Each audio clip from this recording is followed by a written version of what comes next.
Good afternoon, everyone. It is Sunday, November 10th, and I'm making a quick walking video while traveling around Montreal. So, today I want to talk about the benefits of traveling solo and some of the things you can learn from it.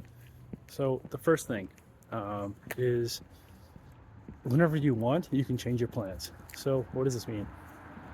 Typically, when you travel, you're always having to rely on the schedule, or if you have group plans, going around, making sure that everyone's aligned, right? And even if you don't like something, you still have to do it. When you're group, when you're solo traveling, you can just switch it right away, so you don't have to rely on that. Second thing, this kind of leads me to the second point. Second thing, you can switch things whenever you want. So kind of like timing. If something you go somewhere and you don't like it, then you can just end it, right? But as a second thing, if you don't like something, you can just switch your activity right away. So, if you're going to the museum, but you don't like the exhibitions, yeah, you want to go outside and grab a drink somewhere? Okay, do it. Who cares? You're not always waiting on someone else. That's a big thing, right? So, that's the second thing. Third thing I would say is just building your confidence. When you travel alone, you're responsible for your lodging, your location, your battery for my phone. As of this, my battery's getting low, but I got my portable charger ready to go. And yeah, you can, there's no one else holding you accountable but yourself. So if you're lacking confidence, or is that something you need to practice, definitely do that. And finally, the fourth thing I would say is kind of like being responsible for yourself.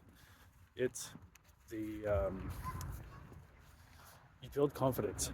So after you did the first time, like when I did my first solo trip, I was scared shitless, right? And it's a bit nerve-wracking, right?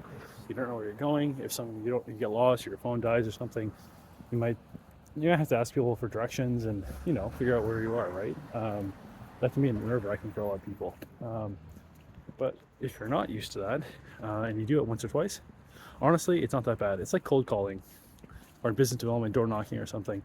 After you do it a few times, it doesn't really matter. So I wouldn't be overly concerned about that. Yeah, so those are my top 4 things for traveling solo. And actually, here's a bonus, number 5. When you travel solo, I find I tend to do a lot more walking. And what I mean, not only is it beneficial to get more steps in, but you end up seeing neighborhoods that you normally wouldn't see, right? Because you have the time. You won't need to change your timing, you just want to go somewhere else instead. You see a park across the street that looks cool, you go there and you just check it out.